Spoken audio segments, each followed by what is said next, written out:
Do do do do do do. Do do do do do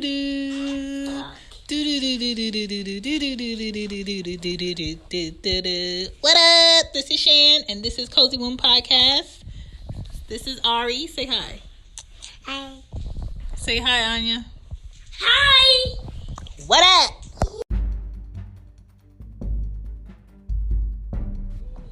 What up, y'all? This is Cozy Woman. This is episode 64. I'm pushing self-thinking, and I'm not relying on school to teach my kids everything they need to know to survive in this world, because the curriculum in school, let's face it, is not going to do it. It's not changing as fast as the world is, and if we rely on school to teach, your kids fundamentals in logic, common sense, having good manners, being compassionate, you're going to lose every time, because the textbooks that they have in these schools, are not teaching them the truth about history. You're going to have to fill in what these schools don't give your kids, okay? As far as manners, as far as table manners, as far as being courteous to others, being compassionate. You're going to have to take time out of your weekends to do that if you work during the week. As far as, just teaching life basics as far as budgeting. You're going to have to teach your child that. There's no class in school, in public school right now, teaching your child budgeting on a level where they can use it when they're out of school. Kids don't even write in cursive anymore in school. I remember that was like a thing in 3rd grade, in 4th grade, in 5th grade. Like, that was a thing you had to do. Now they don't even have to do that. A lot of kids, go through elementary school, go through middle school, and go through high school, and they're in college, and they're writing like they're in 1st grade. And I'm not just talking like grammar, like where they write, how they write, where they place their name on papers, how they, present their work to professors. It's trash. It's trash. And it's a constant reminder of, your parents didn't take the time out to make you better in this, or they didn't care, or someone who was taking care of you didn't care enough to look at your work, didn't care enough to guide you to be better, didn't look at, where you needed to work in certain areas as far as academics. They didn't care enough to do that.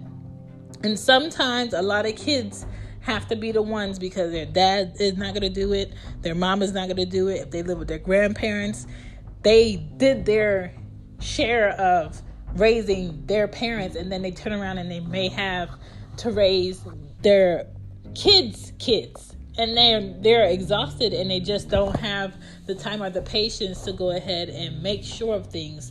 That's why they have like the Boys and Girls Clubs. That's why they have mentors that your kids can have. If you don't have the time because of what your schedule is to work and provide, make sure your child has a person, at least. Mentors are out here. Older kids are out here. Tutors are out here.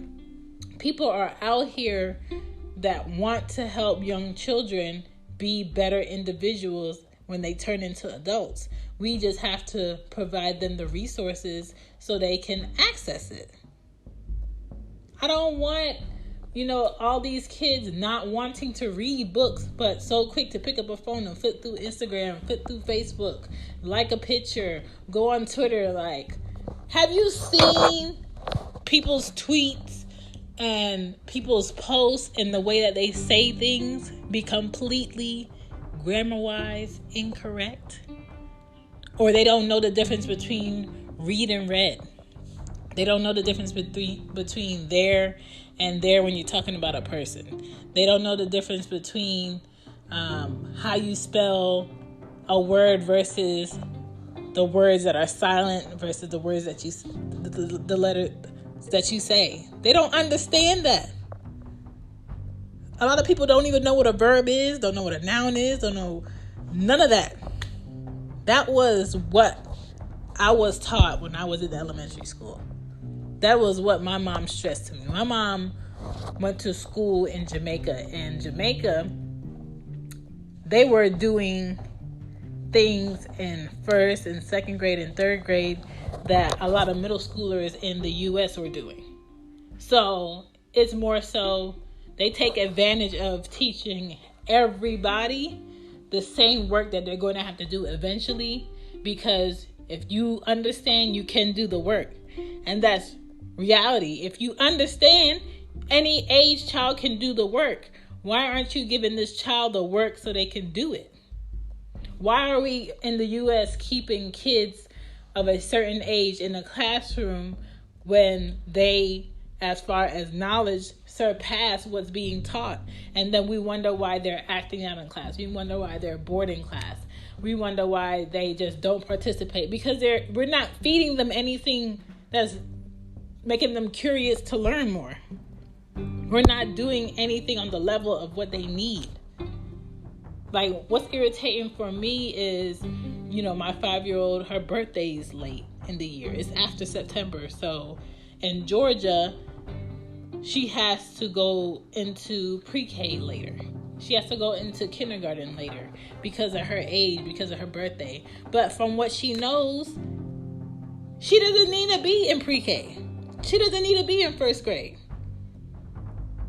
But how the curriculum and the schooling is in the U.S., that's where she's going to be because of her birthday.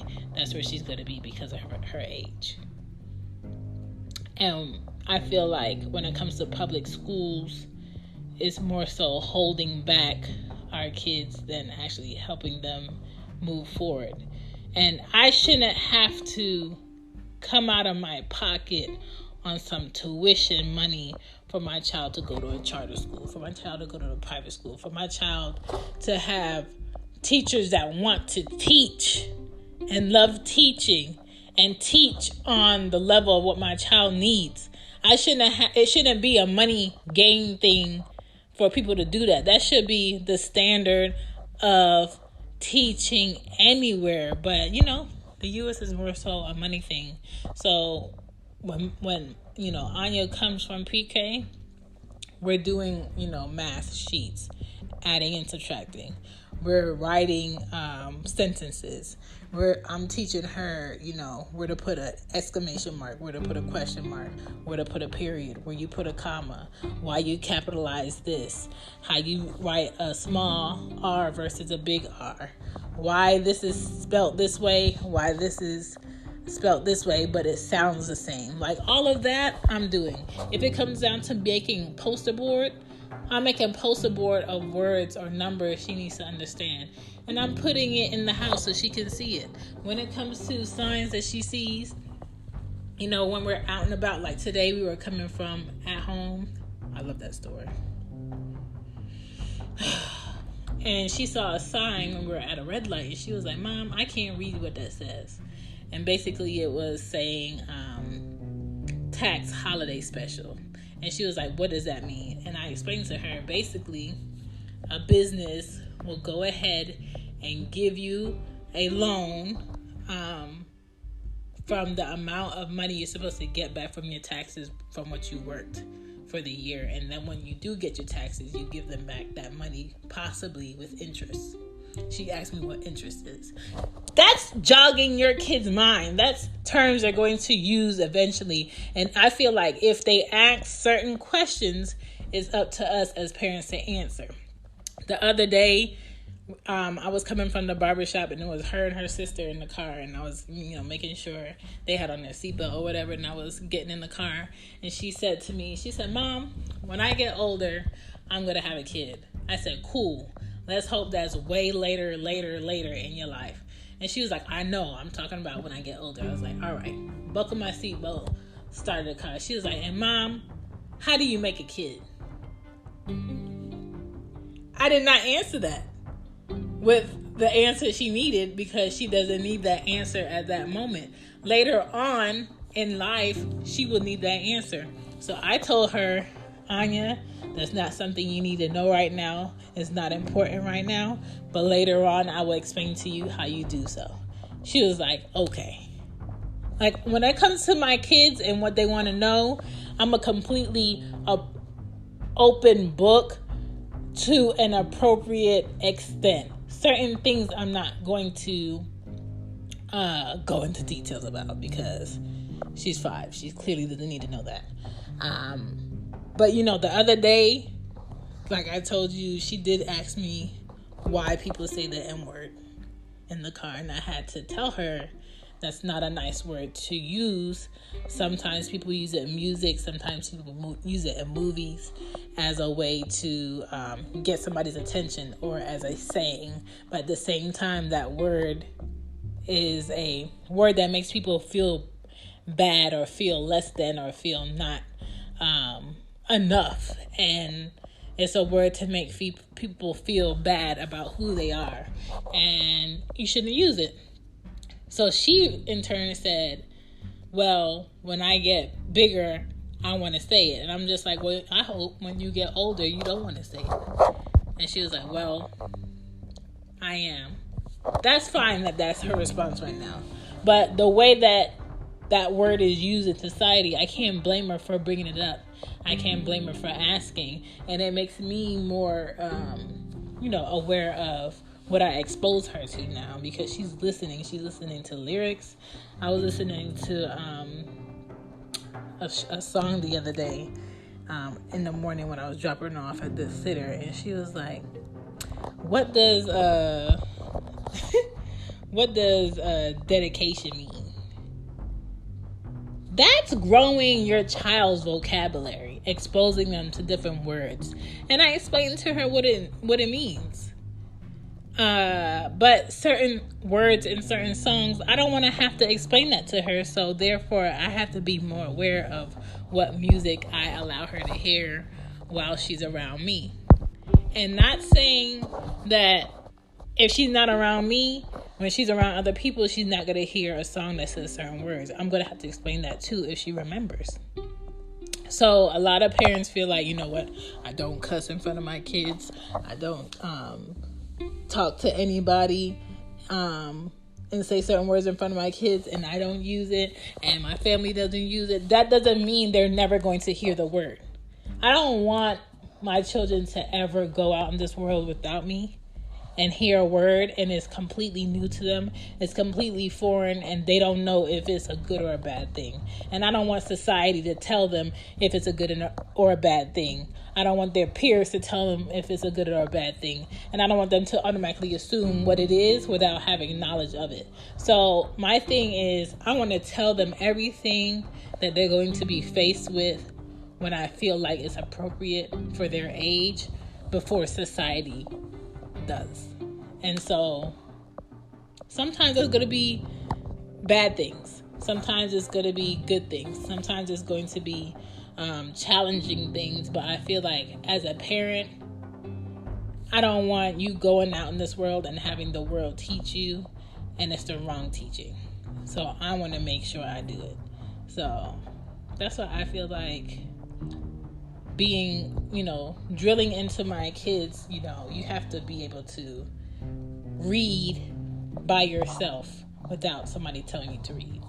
You got to be able to tell yourself, hey, there's a better thing I could be doing right now to utilize my time instead of sitting here watching TV or playing on my phone. I have this assignment due Friday, is Tuesday. I have time today, and let me just work a bit on it. So when Friday come or when Thursday night come, most of the work is done already. I want them to have that kind of thinking, and that's something I have to kind of like practice with them so it becomes normal. The other day, it was yesterday, I was talking to my friend Cherie, and she was saying, like, she texted me, but I didn't see the text. She was like, you get up at 4:30 every morning? And I didn't see the text, but she called me and we were talking. And she was like, you get up at 4:30 with the girl every morning? Recently, I've been getting up at 4:30 a.m. because I'm the type of person where I would rather be before time than to be exactly on time, because you never know what's going to happen with the drive.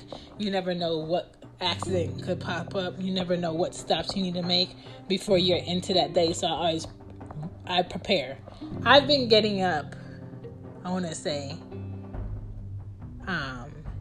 either by 7 o'clock through elementary school and middle school by 6 o'clock or 6:30. Up until now, I'm 31 and I get up at 4:30 because I'm not the only person that has to get ready. I got to get myself ready. I got to make sure my things are together. I have to get 2 little people ready. I have to drop them off somewhere that's not going the direction of work, and then I have to get to work. So, yes, I train myself to get up early. I'm the type of person, when my alarm clock goes off, I'm turning it off as soon as it goes off. I'm not going to snooze. I'm not going to wait. I'm not going to take my time to get to my phone or my alarm clock. I'm going to turn it off and I'm going to get up. I'm going to wash my face. That is like the thing that I have to do because I've been doing it for so long, so it's normal. So she was saying she has a problem doing that because it's hard for her to wake up in the morning. It's kind of like I have to fake motivate myself to be ready to be up. So like I may exude a mood that I'm not even in already. So I might text a group of friends in a group text, "What up? It's a Monday." But deep inside, I'm not feeling that mood, right? Deep inside right now, like, dog, don't talk to me, it's too early. But I feel like if I push out the energy that I want, that energy is going to match me sometime in that morning somewhere. So if I'm not happy, I still exude happiness so I could get happy. If I'm tired, I like push out, happy, up, woke, awake, live energy so I can match that later on. It's like pushing out a goal that I want to reach, and eventually I reach it, and then my sleep doesn't hit me until like 5:30, 6 o'clock that day. And by that time, I'm getting the girls, and I'm headed home. And I'm cooking, and I'm winding down, and I'm giving them a bath, and I'm letting them eat, and I'm eating, and I'm preparing for the next day, and so on and so on. And that's how my weeks go. And Saturday morning, I don't work. Sunday, I don't work. Saturday morning, that's when I want to sleep in. And I'm pissed when I have to get out and run an early errand because something is closing early. So Saturday mornings, everybody knows not to bother me. But I feel like showing my girls that even when I'm tired, I got to get up early. Anya hates going to bed at night. But she tells me she doesn't like being woken up. I say, you know what? I don't like to be up early in the morning. But in order for you to have a house, toys, clean clothes, be able to go somewhere and go to catch air and go to your friend's house and have your friends here and us to have a car that we could drive in, I have to work. I have to get up early. So if I have to get up early, I can't leave you in here by yourself. So you got to go to the center early or you have to go to school. So go to bed. And that's how I break it down. If you got to do it, stop whining about it and just do it. And the more I show her that, the better she's going to be when she has to wake her own self up later on in life. The better she's going to be when she has to go out there and do something early in the morning when she doesn't want to do it, because the ending result, the investment, is a better investment for her. The end result is I get to work early, I make more money, I work more, I'm calm, I'm not anxious because I'm late. Nobody's talking to me because I'm late. I get my work done. I get out a little bit earlier than everybody else because they came later. I get to do X, Y, and Z sooner because I over-prepared myself. I did the work. So that's, self-teaching. I'm pushing that more so than my kids, make sure you go to college. To me, I'm not pushing for my kids to go to college. If I see that my kid has mannerisms where they'll be perfect to go to college, I'll suggest it. But I'm never telling my kid to go to college. Because to me, college doesn't equal automatic success. That has to do with your drive and your ambition and your your inner motivated self. I can't do that for them. So them going to college is going to be their choice. But I will let them know, if you plan on going to college, make sure academically somebody is willing to back you enough to be like, don't worry about it, just come, it's paid for. I'm pushing that to them, because when I tell you the life of paying back school loans and living and taking care of human beings, and you're not even working in the field of what you went to college for, it sucks. And I don't want my kids doing that. So I'm pushing self-teaching. I'm working with my kids after school. I'm working with my kids on the weekends. Sundays is not going to be for just chilling. It's going to be for learning. And I'm constantly pushing things in front of them that they possibly are not being taught in school. But I want to teach them. And I suggest all parents do that. That's just me. I'm just sharing. I just got 2 kids. Do what you want to do. But I'm just saying, I suggest you do some sort of self-teaching so your kids could, constantly repeat that. I'm out. Bye. Good night, good night, good night, good night. What's so special about Hero Bread's soft, fluffy, and delicious breads, buns, and tortillas? These ultra-low net-carb baked goods contain 0 sugar, fewer calories, and more protein than the leading brands, and are high in fiber to support gut health. Shop now at Hero.co.